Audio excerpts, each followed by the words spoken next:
마태복음 7장 12절 그러므로 무엇이든지 남에게 대접을 받고자 하는 대로 너희도 남을 대접하라. 이것이 율법이요 선지자니라.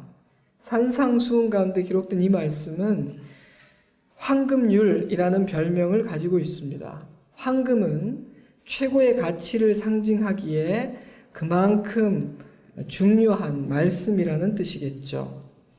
오늘 함께 읽은 누가복음 6장 31절에도 같은 말씀이 기록되어 있는데요. 마태복음 5장에서 7장이 산상수훈이라고 불리는 이유는 Sermon on the Mount, 즉 산에서 하신 설교이기 때문입니다.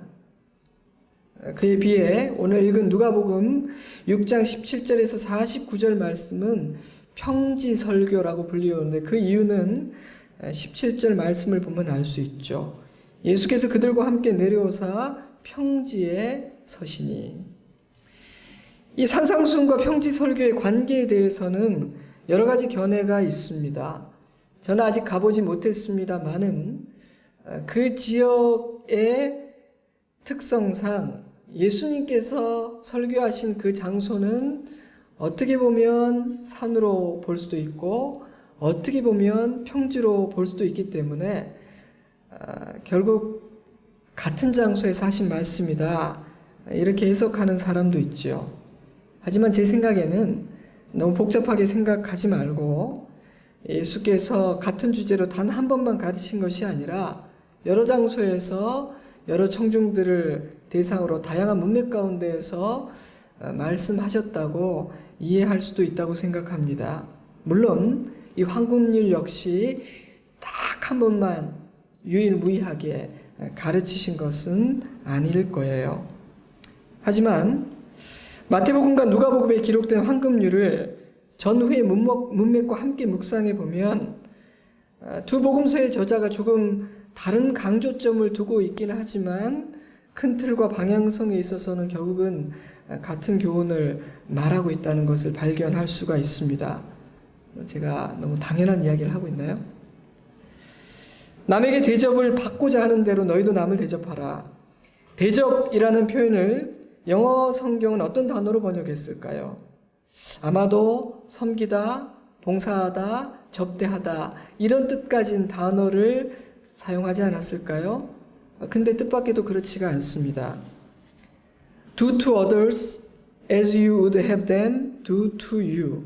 NIV 성경을 비롯한 대부분의 영어 성경들은 do라는 동사를 사용했죠. 다른 사람들이 너에게 이렇게 행동해 주었으면 좋겠다 라고 생각되는 그대로 너도 그렇게 행하라는 뜻입니다. And just as you want people to treat you, treat them in the same way. NASB 성경은 대하다, 대우하다, 취급하다 이런 뜻을 가진 treat라는 동사를 사용했죠. 네가 생각할 때 다른 사람이 나를 이렇게 대해 주었으면, 이렇게 취급해 주었으면 좋겠다라고 생각하는 그대로 정확히 그런 방식으로 다른 사람을 대하라 그런 뜻입니다. 사용된 단어들을 볼 때 이 말씀은 단지 특정인들을 섬기고 봉사할 때만 적용하는 그런 차원의 말씀은 아닌 것 같아요. 그보다 훨씬 보편적이고 일반적인 일상의 삶에서 적용되고 실천되어야 하는 그런 말씀이구나 라는 생각을 사용되는 단어를 보면서 저는 생각해 보았습니다. 먼저 몇 가지를 분명히 해야겠습니다. 첫째로 이 말씀은 하나님 나라의 백성들에게 주어진 말씀이라는 사실입니다. 무슨 뜻인고 하니 이 말씀은 불신자에게 요구된 말씀이 아니라는 뜻입니다. 왜냐하면 이 말씀은 사람의 실력으로 실천할 수 없는 말씀이며 이 세상 나라의 질서와는 다른 차원의 말씀이기 때문이죠. 그러므로 만약 여러분 자신이 나는 하나님 나라의 백성이 아닌데 라고 생각하신다면 이 말씀을 무시하셔도 괜찮습니다. 하지만 만약 여러분이 나는 하나님의 자녀인데 라고 생각하신다면 이 말씀에 귀를 기울이셔야 합니다. 왜냐하면 이 말씀은 모든 거듭난 하나님의 자녀들, 비록 잠시 이 땅에 살고 있기는 하지만 천국의 시민권을 가진 하나님 나라의 백성들에게 주어지는 새로운 삶의 질서요 원칙이기 때문입니다. 저는 미국 시민권이 없습니다만 이민간 사람들이 시민권을 얻기 전에 미국의 국민으로서 그 나라의 법을 따르고 충성하겠다는 것을 맹세해야만 한다고 하더라고요. 이 세상의 나라조차 그러하다면 하나님 나라도 그렇지 않겠습니까? 내가 이 나라를 참 좋아하고 이 나라가 선진국이니 저는 이 나라의 백성이 되고 싶습니다만 이 나라의 법과 질서와 윤리를 따르고 싶지는 않습니다라는 주장은 말도 안 되는 소리죠. 만약 시민권을 받는 인터뷰 자리에서 누군가 담대히 그렇게 선언한다면 그 사람에게 시민권을 허락되지 않을 거예요. 그러므로 오늘 읽은 이 말씀은 우리가 귀담아 듣고 실천해도 그만, 하지 않아도 그만인 그런 말씀이 아닙니다. 둘째로 이 말씀은 대인관계 안에서 실천되어야 되는 말씀이라는 사실입니다. 이 말씀은 하나님과 우리와의 관계라거나 종교적인 의식이나 예배에 대한 지침이 아닙니다. 이 말씀은 구체적으로 대인관계 안에서, 즉 사람과 사람 사이에서 적용되고 이루어져야 하는 말씀입니다. 이 말씀이 무엇을 의미할까요? 하나님은 우리가 다른 사람들과 건강한 관계를 맺고 사는 것을 굉장히 가치 있고 중요하게 여기신다는 뜻입니다. 하나님 나라의 백성들은 단지 하나님과의 관계만 깊고 친밀한다거나 그저 자기 자신만 거룩하게 지키는 사람이 아니라 다른 사람과 건강한 관계를 맺을 줄 아는 사람, 타인을 하나님의 사랑과 자비로 대할 줄 아는 사람이어야 한다는 것이죠. 그렇다면 만약 그 일에 미숙하고 그 일에 실패한다면 우리는 성숙한 하나님의 자녀이지 못하다는 의미일 수도 있습니다. 셋째로 이 말씀은 무엇을 하지 말라는 소극적이고 부정적인 금지의 명령이 아니라 이렇게 하라는 적극적인 실천을 요구하는 명령이라는 사실입니다. 세상의 현자들 역시 황금률과 비슷한 교훈을 주었습니다. 자기가 원하지 않는 바를 남에게 행하지 말라. 어떤 일이든 네가 다른 사람에 의해 당하는 일이 그 일이 너를 화나게 하거든 절대로 그런 일을 남에게는 행하지 말라. 자기가 당하고 싶지 않은 일을 남에게 행하는 것, 그것은 참 악한 일입니다. 누군가 나를 그런 식으로 대했을 때 불쾌하고 기분이 나빴는데 내가 다른 사람에게 그렇게 행한다는 것은 못된 일입니다. 그런데 인간은 이기적이고 이중적인 잣대를 가지고 있기 때문에 자신이 불쾌하다고 여기는 그 일, 나는 그런 일을 당하고 싶지 않다라고 생각하는 그 일을 다른 사람에게 행합니다. 갑질에 대한 뉴스를 보면 흥분하는 사람들이요, 자기보다 약한 사람들에게 더 가혹하게 하는 것들을 우리는 가끔 보지 않습니까? 다른 사람을 비난하면서 그들에게 높은 기준을 들이대면서 자신은 그렇게 하는 것이죠. 그러므로 그렇게 하지 않는 것만으로도 참 귀한 일이죠. 그러나 예수님은 하나님 나라의 백성들은 단지 하지 않는 차원에 머무르는 것이 아니라 남이 나를 이렇게 대해 주었으면 좋겠다라고 생각하는 그런 일들을 적극적으로 행해야 한다고 말씀하십니다. 어떤 주석은 이렇게 표현했죠. 범죄를 피함으로 소극적인 차원에서 하나님의 법을 준수할 수 있지만 하나님의 법을 적극적으로 성취하려면 적극적으로 행동해야 한다. 그러므로 이 말씀은 우리가 적극적으로 실현시켜야 하는 말씀입니다. 그 이유는 우리가 그렇게 할 때만 우리의 가정과 우리의 교회와 이 나라에 하나님의 나라가 실현되기 때문입니다. 사랑하는 성도 여러분, 분명하게 말씀을 드립니다. 하나님의 나라는 거창한 비전이나 사회 정의를 부르짖기 이전에 우리의 모든 관계 안에서 오늘 예수님께서 우리에게 주신 이 말씀을 실현할 때 비로소 이루어집니다. 우리의 가정이, 이 땅의 많은 교회들이 하나님의 나라와 같지 않은 이유는요, 우리가 위대하고 대단한 일을 하지 않기 때문이 아니라 우리가 남에게 대접받고자 하는 대로 남을 대접하지 않기 때문입니다. 남에게 대접을 받고자 하는 대로 너희도 남을 대접하라. 한 주간 동안 내내 이 말씀을 묵상하면서 저는 많이 부끄럽고 회개하지 않을 수가 없었습니다. 굉장히 불편했습니다. 그리고 주일이 다가올수록 내가 이 말씀을 과연 설교할 수 있을까 하는 마음의 고통이 있었습니다. 자, 우리 좋은시학교의 성도들에게는 스스로가 이 말씀의 의미를 묵상하고 실천할 정도의 지혜가 있다고 믿고 있습니다. 사실 제가 이 정도까지 설교하고 남은 시간 한 20분 기도회를 하고 가도 될 거예요. 왜냐하면 저는 우리 성도들은 이 말씀을 듣고 제가 몇 가지 단초를 드리면 스스로 생각하고 내 삶에서 이것을 원하시겠구나, 내가 이런 면에서 돌이켜야 하고 부서져야 되는구나를 깨달을 실력이 있다고 믿거든요. 그러니 여러분, 이 말씀이 오늘 나의 삶에 어떤 의미가 있는지, 주님께서 지금 내가 처한 상황 가운데서 이 말씀을 어떻게 실현시키기를 원하시는지를 한번 묵상해 보시기 바랍니다. 하지만 저는 전후 문맥을 통해서 남에게 대접을 받고자 하는 대로 너희도 남을 대접하라는 말씀의 의미를 여러분과 조금 더 나누어 보기를 원합니다. 저의 짧은 묵상이 조금이나마 여러분에게 도움이 되었으면 좋겠어요.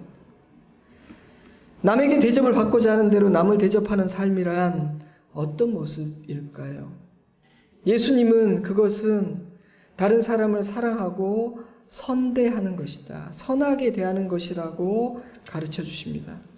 저는 이 31절 말씀을 중심으로 그 전후에 있는 말씀들이 사랑하고 선대하는 삶이란 어떤 것인지를 구체적으로 설명해 주고 있다는 생각이 들었습니다. 하지만 그것에 대해서 우리가 생각해 보기 전에 먼저 우리가 사랑하고 선대해야 되는 사람의 범위, 대접받고 싶은 대로 대접해야 하는 사람의 범위는 어느 정도인지부터를 먼저 생각해 보았으면 좋겠어요. 왜냐하면 예수님께서 말씀해 주신 그 대상, 그 범위가 좀 충격적이고 놀랍거든요. 6장 32절, 너희가 만일 너희를 사랑하는 자만을 사랑하면 칭찬받을 것이 무엇이냐? 죄인들도 사랑하는 자는 사랑하느니라. 너희가 만일 선대하는 자만을 선대하면 칭찬받을 것이 무엇이냐? 죄인들도 이렇게 하느니라. 오직 너희는 원수를 사랑하고 선대하며 아무것도 바라지 말고 꾸어주라. 우리를 사랑하고 선히 대해주는 사람에게 우리도 선대하고 사랑하는 것도 귀한 일입니다. 그것만 잘해도 우리는 참 품격 있고 예의 바른 사람이라고 평가를 받겠죠. 하지만 예수님은 그들뿐만 아니라 내 마음에 쏙 드는 사람들뿐만이 아니라 우리의 원수까지도 사랑하고 선대해야 된다. 내가 대접받고 싶은 그대로 나의 원수들을 대접해야 한다고 말씀하셨습니다. 여러분, 원수가 누군가요? 그들은 나에게 적의를 가진 사람들입니다. 나를 미워하는 사람, 적극적으로 나를 해치려는 의도를 가진 사람입니다.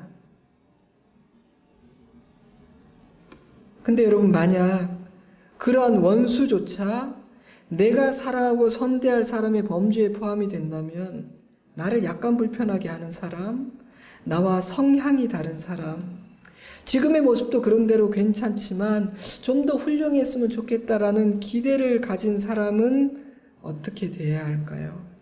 그런 사람들은 당연히 우리가 사랑하고 선대해야 할 사람의 목록에 포함되지 않을까요?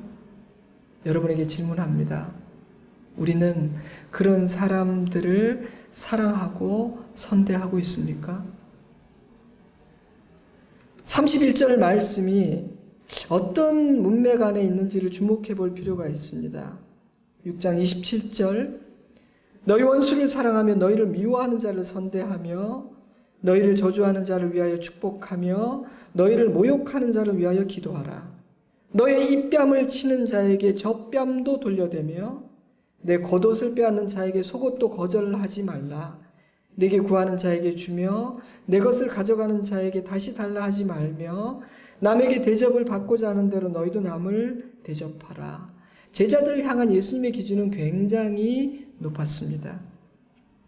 이런 말씀을 들으면 우리는 원수라는 단어에 꽂혀서 와, 안 되겠다, 이렇게 지레 겁을 먹거나 포기해버리는 경향이 있는 것 같습니다. 왜냐하면 저와 여러분은요, 순종하지 않을 온갖 이유와 변명거리들을 찾는데 대가들이거든요.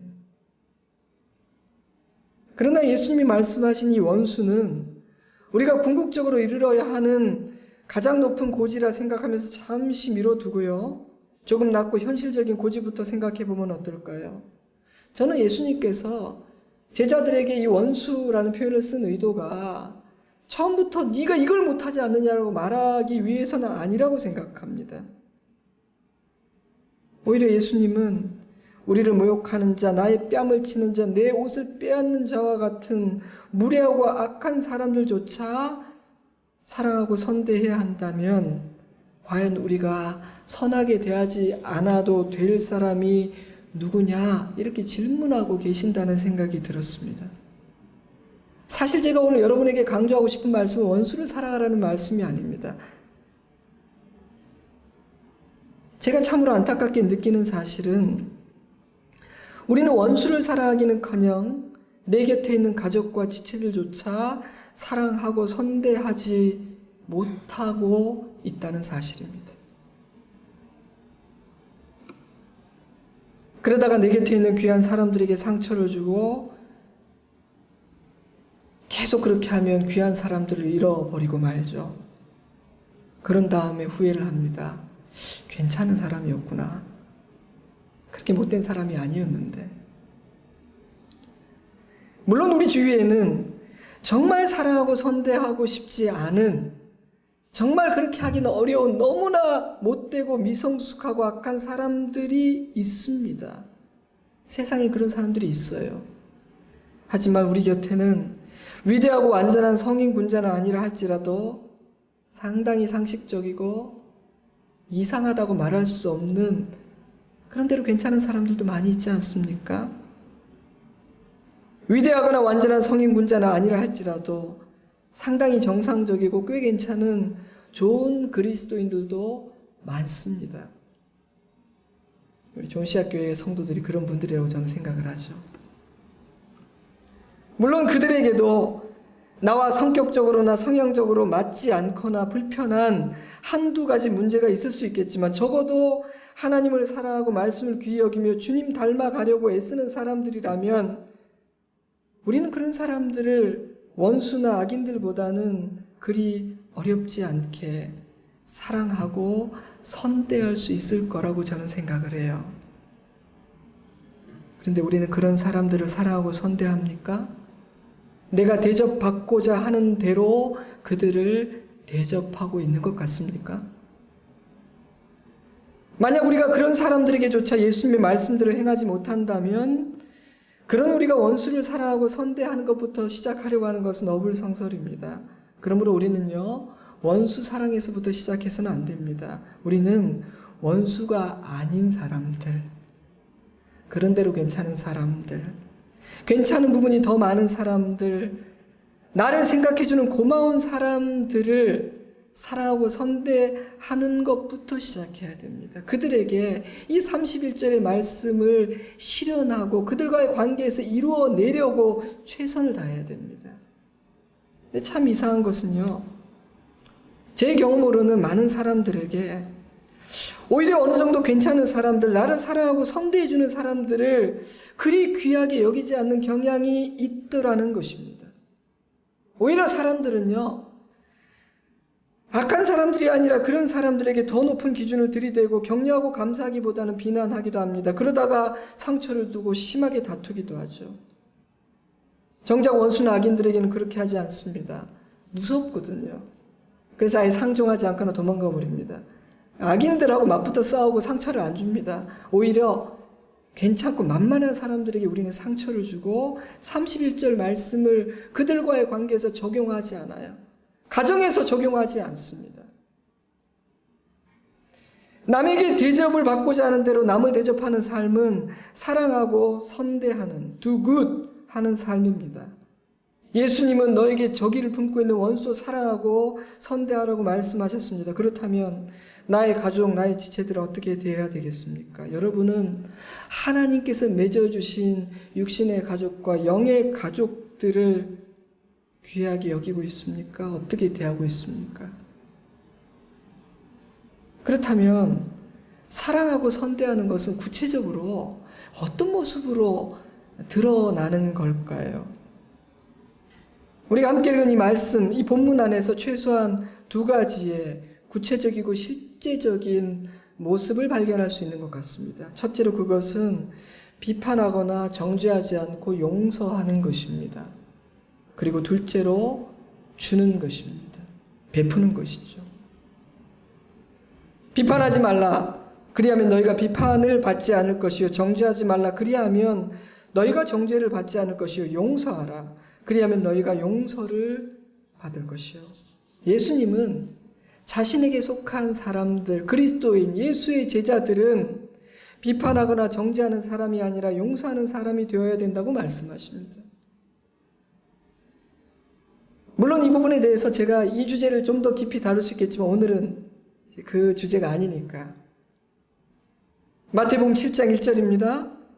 비판을 받지 아니하려거든 비판하지 말라. 너희가 비판하는 그 비판으로 너희가 비판을 받을 것이요.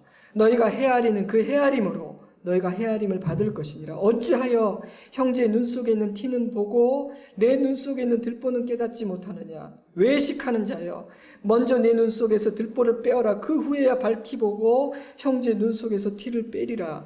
예수님은 비판하지 말아야 될 중요한 두 가지 이유를 가르쳐 주셨습니다. 첫 번째 이유는 우리가 하는 그 비판으로, 그 잣대로 우리가 비판을 받게 될 것이기 때문입니다.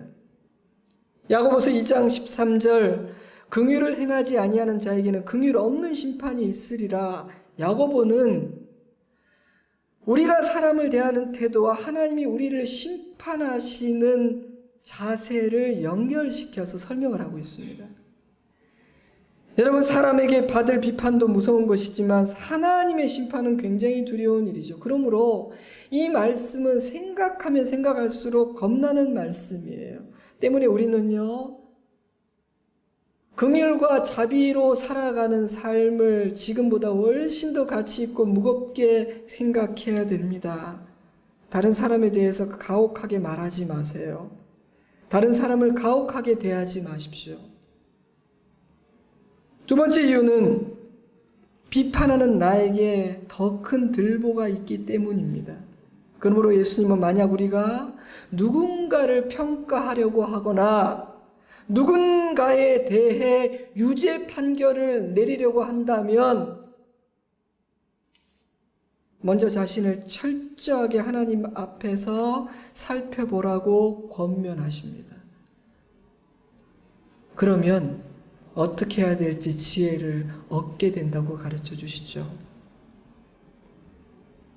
그래서 어쩌면 성경은 말을 아끼는 것이 지혜라고 그렇게 교훈하고 있는지도 모르겠어요. 사랑하는 여러분, 성도는 하나님으로부터 심판해도 된다는 심판자의 허가증을 받은 사람이 아닙니다. 물론 비판적인 사고를 하지 말라거나 좋은 게 좋은 것이니 적당히 타협하며 살라는 말씀이 아닙니다. 예수님은 분별력을 가져야 한다고 가르치셨고 사랑은 진리와 함께 기뻐하는 것이라고 분명하게 선언하셨으니까요. 그러나 예수님은 하나님의 백성 그리스도인 하면 떠오르는 첫 번째 이미지가 잘나고 똑똑하고 의로워서 누군가를 심판하는 심판자의 이미지가 되어서는 안 된다고 가르쳐 주셨습니다. 오히려 예수님은 그리스도인 예수님의 제자하면 떠오르는 이미지는 용서의 사람, 자비와 인자의 사람이라는 이미지여야 한다고 말씀하십니다. 그것이 대접을 받고자 하는 대로 대접하는 삶의 구체적인 한 가지 모습입니다. 둘째로 예수님은 그것은 주는 삶으로 나타난다고 가르쳐 주셨습니다. 주라, 그리하면 너에게 줄 것이니 곧 후히 되어 누르고 흔들어 넘치도록 하여 너에게 안겨주리라. 너희가 헤아리는 그 헤아림으로 너희도 헤아림을 도로 받을 것이니라. 예수의 제자는 주는 사람입니다. 내 것을 주는 사람이 아니라 하나님께로부터 받은 것을 주는 사람이에요. 그래서 마태복음의 황금률을 해석하면서 황금률 앞에 기도에 대한 교훈이 있거든요. 그래서 어떤 학자는 그렇게 이해하더라고요. 왜 기도의 교훈이 앞에 있냐 하면 받은 것을 우리가 하나님께로부터는 받고 사람에게는 주는 것이다. 그렇게 이해하기도 하더라고요. 주는 사람, 그것이 사랑하고 선대하는 것입니다. 베푸는 것, 그것이 내가 대접받고자 하는 대로 남을 대접하는 삶의 모습입니다. 아무리 많은 것을 소유하고 있다 해도 그것이 내 수고로 얻게 되었다고 생각하거나 감사함이 없다면 줄 수가 없습니다. 그러나 그리스도인들은 받았다고 생각하기 때문에 줄 수가 있습니다. 감사하는 마음이 있기 때문에 내 형편이 풍족하기 때문이 아니라 감사하기 때문에 베푸는 것입니다. 예수님은 이 주는 것에 대해서 몇 가지 원칙을 더 알려주십니다. 34절, 너희가 받기를 바라고 사람들에게 구워주면 칭찬받을 것이 무엇이냐? 죄인들도 그만큼 받고자 하여 죄인에게 구워주느니라. 오직 너희는 원수를 사랑하고 선대하며 아무것도 바라지 말고 구워주라. 예수님은 줄 때 받기를 바라지 말라고 말씀하셨습니다. 근데 저는 이 표현이 굉장히 재미있다고 생각을 했어요. 왜냐하면 구워준다, 빌려준다는 표현은 뭔가를 전제하죠. 뭡니까? 돌려받는 거. 제가 만약에 이 책을 읽고 누군가에게 주면 그냥 가지라는 거지만 나에게 빌려줄게 라면 무슨 뜻입니까? 너 입맛 다 읽고 가져와? 그런 뜻이죠? 근데 예수님은 굳이 구워주라는 표현을 쓰시면서 받기는 그런데 받기는 바라지 말라고 하세요. 아마 두 가지 의미가 있는 것 같습니다. 첫째로는 빌려주는 것이지만 아예 준다고 생각하는 마음으로 주라는 것이고요. 둘째로는 이자 받지 말라.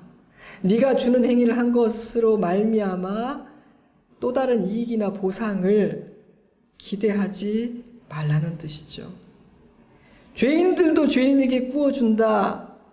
그들은 왜 그렇게 하겠습니까? 이자놀이 하는 것입니다. 그러니까 이 세상에서 구워주고 빌려주는 행위는 필요한 상대를 위해서가 아니라 나의 이익을 위해서 하는 것이죠. 그리스도인은 그렇게 해서는 안 된다는 뜻입니다. 아무런 조건 없이 아무런 대가를 바라지 않고 주라는 것이죠. 거기에 덧붙여 38절을 보면 후히 베풀라고 하셨고요. 35절 말씀을 보면 심지어 원수들에게도 이 똑같은 원칙을 적용하라고 가르쳐 주십니다. 자, 근데 제가 말씀드렸죠. 이 말씀은 적극적으로 행동해야 되는 것이라고요. 그러니까 이 주는 삶은요, 비판하지 않는 것은 금지지만 주는 것은 적극적으로 행해야 되는 것입니다.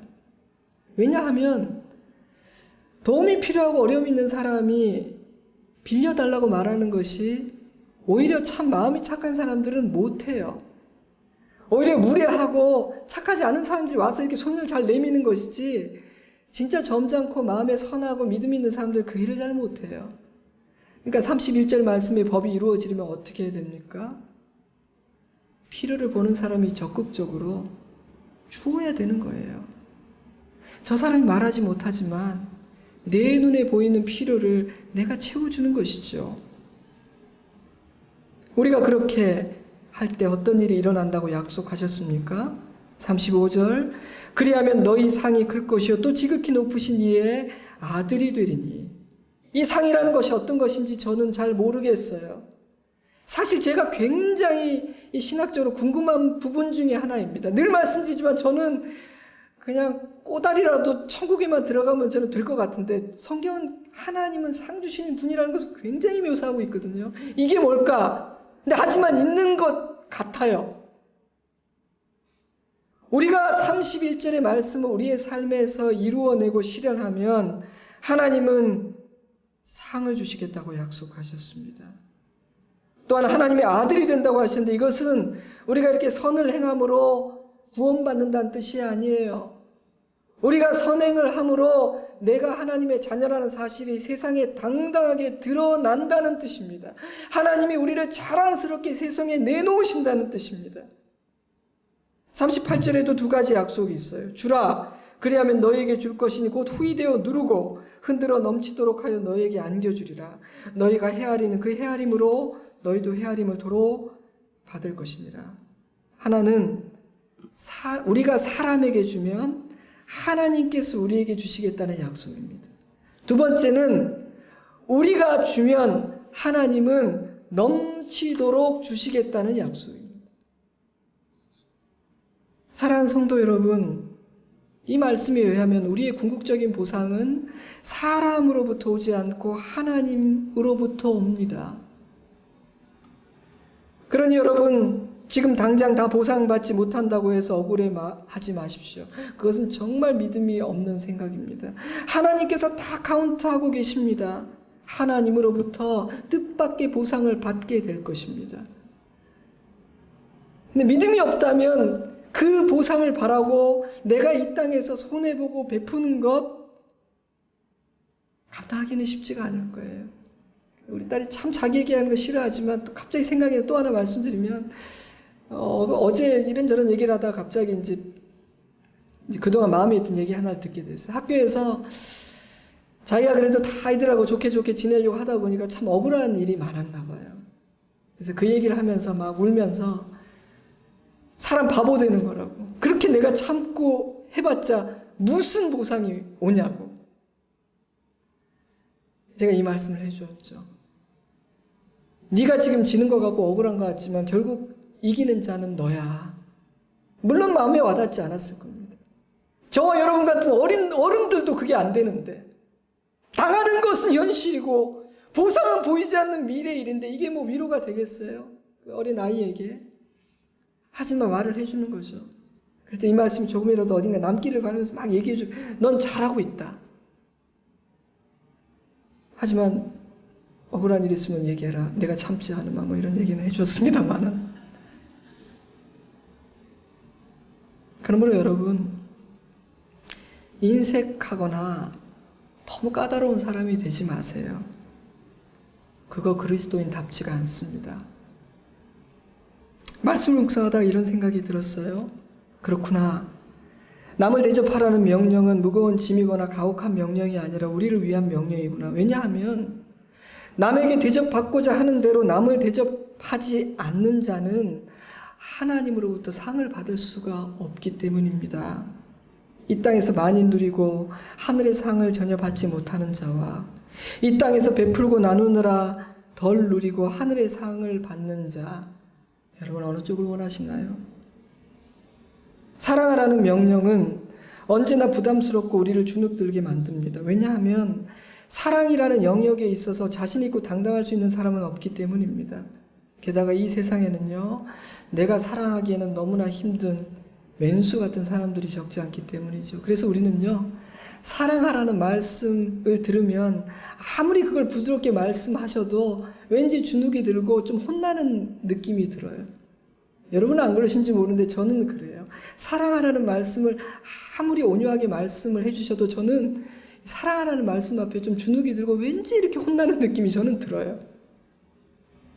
하지만 이 말씀은 우리를 살리려고 주신 명령이지 우리를 주눅들게 하려고 주신 명령이 아닙니다. 여러분 누군가를 열렬히 미워해 보셨습니까? 여러분 하루 온종일 부정적이고 좋지 않은 생각에 사로잡혀 살아보신 적이 있나요? 미움이, 그런 부정적이고 어두운 생각들이 여러분을 살리고 행복하게 만들던가요? 그럴 리가 없습니다. 만약 여러분이 누군가를 열렬히 미워하고 험담을 하고 뒷담화를 하고 돌아다니며 온갖 부정적이고 악한 생각을 하며 살고 있는데도 너무너무 신이 나고 힘이 난다면 죄송하지만 여러분은 하나님의 자녀가 아닐지도 모릅니다. 아니면 잠시 마귀의 손에 붙들린 상태에 있는지도 모릅니다. 왜냐하면 하나님의 형상대로 지음받은 인간은 오직 사랑하고 선을 행할 때에만 행복하고 신명이 나도록 지음받았기 때문이죠. 성령으로 거듭난 하나님의 자녀들은 사랑하고 선을 행함으로 살아나고 힘나도록 리셋되었기 때문입니다. 때문에 인간은 누군가를 사랑하고 누군가에게 진정한 사랑을 받지 못하면 서서히 시들어가게 됩니다. 그래서 예수님께서 황금률을 주신 거예요. 우리를 살리려고. 그리고 우리를 통해 누군가를 살리려고, 가정을 살리려고, 교회를 살리려고, 나라를 살리려고요. 사람들은 이 31절 말씀이 약하고 힘이 없는 말씀이라고 생각합니다. 세상이 얼마나 악하고 험한데 대접받고 싶은 대로 대접하는 자세로 세상을 이길 수 있겠냐는 것이죠. 이해가 됩니다. 하지만 여러분, 우리는 우리의 상식과 경험을 넘어 믿음으로 사는 사람들입니다. 그러므로 우리는 우리의 삶에 이 말씀을 실현해낼 때 하나님의 나라가 이루어진다는 사실을 믿어야 합니다. 여러분, 하나님을 믿으세요. 하나님을 믿는다는 것은요, 막 기적이 일어날 것을 믿고 이런 것만 생각하시는데요. 참 믿음이 뭔지 아세요? 말씀대로 되는 것을 믿는 것이 믿음이에요. 이렇게 살면 억울하게 되고 질 것 같지만 이것이 악을 이긴다는 것을 믿는 것이 믿음이에요. 얼마 전에 책방을 오픈한 어느 뮤지션의 책을 너무너무 재미있게 읽었어요. 신앙서적은 아니에요. 인용하고 싶은 얘기가 참 많은데 좀 길지만 책 마지막 쯤에 있는 이야기 하나를 인용을 합니다. 이제 와서 하는 고백이지만 처음에는 책방을 오래 할 생각이 없었다. 조금씩 내가 생각했던 것은 이것이 아닌데라는 의심이 들었다. 그리고 4개월 정도 되었을 때 도저히 못하겠다는 생각이 들었다. 이유는 사람들 때문이었다. 세상에는 정말 다양한 사람들이 있었다. 이상하고 무섭고 무례하고 제 멋대로인 사람들. 술집이나 도박장이나 으슥한 밤거리에만 존재할 것 같은 사람들이 놀랍게도 책방에도 왔다. 모자와 마스크로 얼굴을 가린 채 책방 앞에서 어슬렁거리던 남자가 있었다. 한 달 월세는 얼마며 수입은 얼마인지를 물으며 자기도 책방할 생각이니 처음부터 끝까지 다 가르쳐달라고 도움을 다짜고짜 공세 펼치는 사람도 있었다. 코앞에서 나를 손가락으로 가리키며 일행들에게 야, 여기 가수가 있으니까 다 와서 사진 찍으라고 외치는 사람도 있었고, 오, 텔레비전에서 봤던 처자구먼 하시며 어이, 커피 좀 타와봐 반말로 명령하시는 나의 지긋한 어르신도 있었다. 영업시간과 책 목록에 대해 훈계하고 가르치고 나무라는 사람도 있었으며 무리하고 무례한 요구를 하는 사람도 있었다. 나는 그런 사람들에게 얼굴을 붉혔고 불쾌함을 드러냈다. 차를 타오라는 아저씨들이 다시 찾아왔을 때에는 그분들이 갈 때까지 화장실에 숨어서 나오지 않았다. 그러다 보니 아침에 책방에 가는 일이 즐겁지 않은 날들이 점점 많아지기 시작했다. 사람들 때문이었다. 그런 나를 보며 친구는 책방에 CCTV를 설치해 주었다. 나는 너무 순진했다. 인간이 이토록 다양할 줄 몰랐다. 그만큼 내가 세상에 무지했다는 것이고 나이를 헛먹은 것이겠다. 스트레스를 이기지 못한 내가 마침내 병원에 다니기 시작했을 때 친구는 책방을 이제 그만두자고 진지하게 권했다. 그럼에도 불구하고 책방을 그만두지 못한 한 가지 이유는 자존심 때문이었다. 뮤지션으로서 했던 모든 인터뷰들을 다 합친 것보다 책방 주인으로서 한 인터뷰가 훨씬 더 많을 텐데, 그리고 그 인터뷰에서 온갖 멋진 척을 다 했는데 몇 개월 만에 책방을 접는다? 너무 쪽팔려서 그럴 수는 없었다.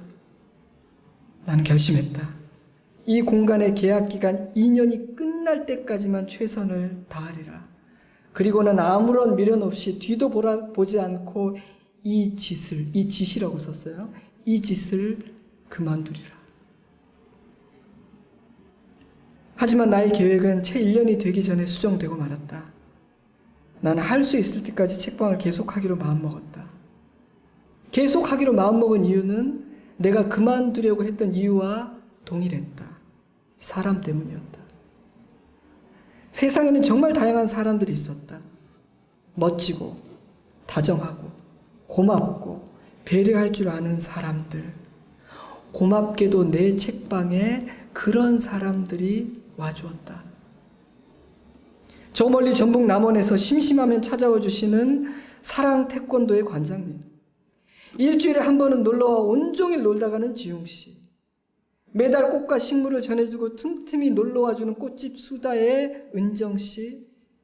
아르바이트하는 카페에서 원두를 챙겨다 주는 나의 오랜 팬 슬기. 잊을만 하면 찾아와 한아름의 책을 사가는 은혜씨. 문학청년 정년군. 아주 오랜 시간이 지난 후에야 겨우 이름을 알게 된 윤성씨. 꾸준하게 찾아오는 지석씨. 그리고 그 지석씨와 너무나 느낌이 닮아 자꾸만 지석씨라고 부르게 되는 지석씨가 아닌 분. 너무 재밌어서 제가 인용해요. 그리고 얼굴은 알지만 이름은 알지 못하는 많은 고마운 분들. 그 사람들이 책방 문을 닫고 절망하고 포기하려 했던 나를 다시 살고 싶게 하고 이 책방을 할 수 있는 날까지 계속 해야겠다고 생각하게 만들었다.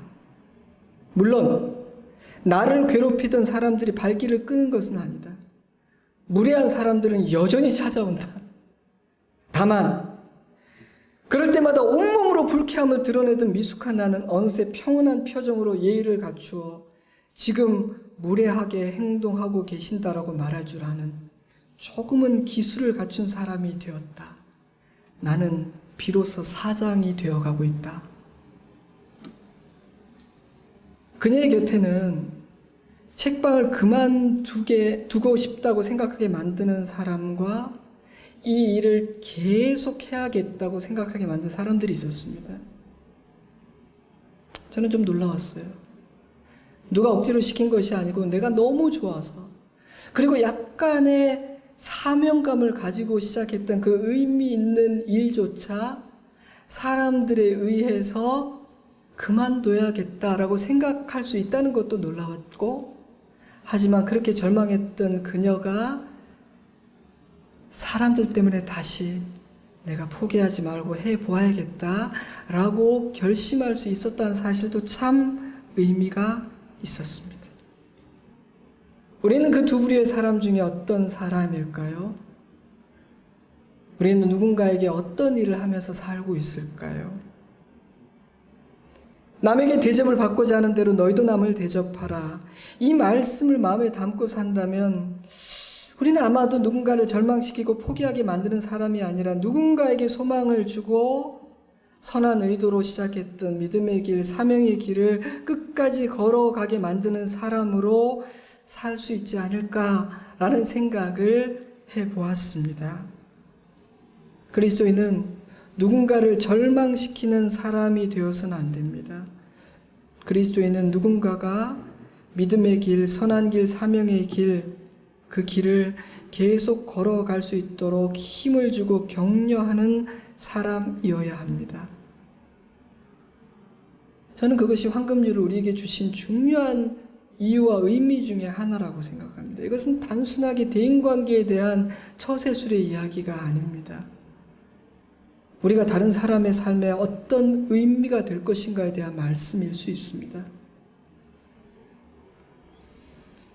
그럼에도 불구하고 이 말씀은 여전히 부담스러운 말씀입니다. 왜 예수님은 이토록 힘겨운 명령을 우리에게 주신 걸까요? 그 이유는 이러합니다. 그는 은혜를 모르는 자와 악한 자에게도 인자하시니라. 너희 아버지의 자비로우신 같이 너희도 자비로운 자가 되라. 그 이유는 우리 아버지가 너무나 특별한 분이시기 때문입니다. 달리 표현하자면 저와 여러분의 출신이, 우리 가문이 특별하고 고결하기 때문입니다. 출생의 비밀은 막장 드라마에만 있는 것이 아닙니다. 모든 그리스도인들에게는 신비한 출생의 비밀이 있습니다. 알고 보니 우리는 금수저들인 것입니다. 우리의 아버지는 하늘 아버지이신 것입니다. 우리는 그분의 자식인 것이죠. 그러므로 우리는 그 아버지의 자녀를 그 아버지의 자녀다워야 합니다. 아버지를 닮아야 합니다. 그래도 너무 부담스러워. 나는 그렇게 살고 싶지 않아. 그 삶이 싫어서 호적을 파는 것은 어리석은 일입니다. 사랑하는 성도 여러분, 피켓을 드는 사람들이 세상을 바꾸는 것이 아닙니다.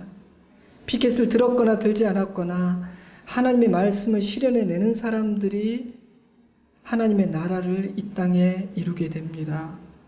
그러므로 여러분, 이 31절 말씀을 마음에 담으십시오. 내가 남에게 대접을 받고자 하는 대로 너희도 남을 대접하라. 과연 이것이 나의 삶에서 어떻게 실현되어야 할까? 주님은 이 말씀을 어떤 의미로 나에게 주셨을까? 같이 기도하겠습니다.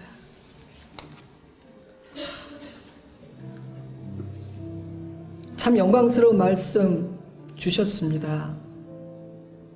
주님께서 우리에게 이런 기대를 갖고 계신다는 것을 너무 부담스럽게만 생각하지 맙시다. 그것은 감사하고 영광스러운 일이죠. 기대할 만하니까 하시는 것입니다. 그리고 그것이 우리를 살리는 길이고 우리를 통해서 회복과 치유가 일어나는 비결이니까요. 여러분, 만약 여러분이 자신을 하나님 나라의 백성으로 여기신다면 오늘 이 말씀을 마음에 담고 이 말씀을 붙들고 기도하십시오. 잠시 기도하겠습니다.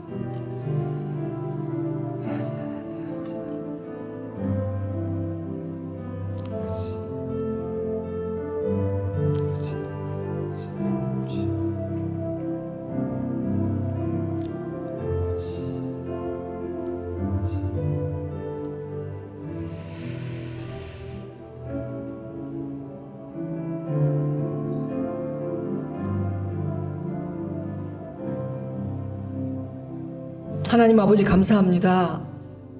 우리 스스로가 볼 때는 참 형편이 없고 연약하고 부족한 것 같은데 우리를 향해서 이런 기대를 품어주시는 것, 이 영광스러운 하나님 나라의 질서로 우리를 초대해 주시는 것 진심으로 감사드립니다. 원수까지도 사랑해야 되겠지만 주님, 먼저 원수가 아닌 사람들, 꽤 괜찮은 사람들, 고마운 사람들에게 이 말씀을 실현하고 이루어내기를 소망합니다. 그래서 그 힘으로 예수님께서 말씀하신 것처럼 내 뺨을 치고 내 것을 빼앗는 사람들에게까지도 이 황금률의 말씀을 이루어낼 수 있기를 소망합니다. 아직 우리의 실력은 부족하지만 주님, 믿음으로 이 말씀을 마음에 품고 돌아가는 사랑하는 우리 성도들 주님 축복해 주시고 사랑해 주시옵소서. 그래서 주님께서 이루시는 놀라운 일을 보게 하여 주시옵소서. 예수님 이름으로 기도드리옵나이다. 아멘. 다 같이 자리에서 일어나시고 마지막 찬양 함께 드립니다. 너희 마음에 슬픔이 가득할 때.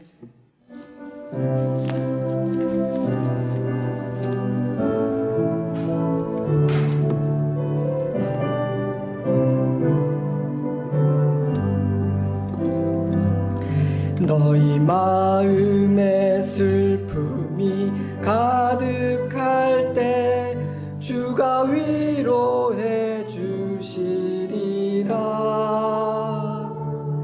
아침 해같이 빛나는 마음으로 너 십자가 지고 가라.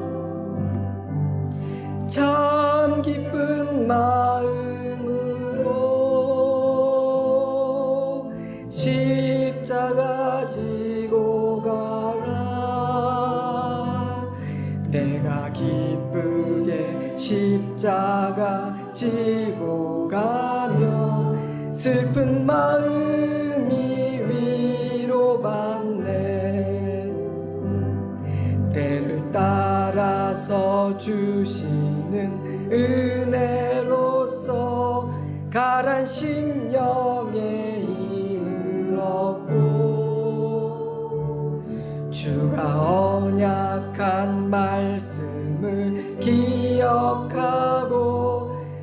너 십자가 지고 가라. 참 기쁜 마음으로 십자가 지고 가라. 내가 기쁘게 십자가 지고 가면 슬픈 마음이 위로받네. 내가 맡은 일 성실히 행할 때에 주님 앞에서 상 받을. 아멘. 주가 베푸신 너 십자가 지고 가. 참 기쁜 마음으로, 참 기쁜 마음으로 십자가 지고 가라. 내가 기쁘게 십자가 지고 가면 슬픈 마음이 참 기쁜 마음으로, 참 기쁜 마음으로 십자가 지고 가라. 내가 기쁘게 십자가 지고 가면 슬픈 마음이 위로받네. 지금은 우리 구주 예수 그리스도의 은혜와 하나님 우리 아버지의 크신 사랑과 성령 하나님의 놀라운 은혜와 능력의 역사하심이 남에게 대접을 받고자 하는 대로 너희도 남을 대접하라는 말씀의 의미를 묵상하며 마음에 담고 두 손에 꼭 붙들고 돌아가는 사랑하는 주의 자녀들, 그리고 그 가정 위에, 우리 좋은 씨앗교회와 열방의 교회들 위에, 이 나라 이 백성 위에 이제로부터 영원토록 함께 하시옵기를 간절히 축원하옵나이다. 아멘.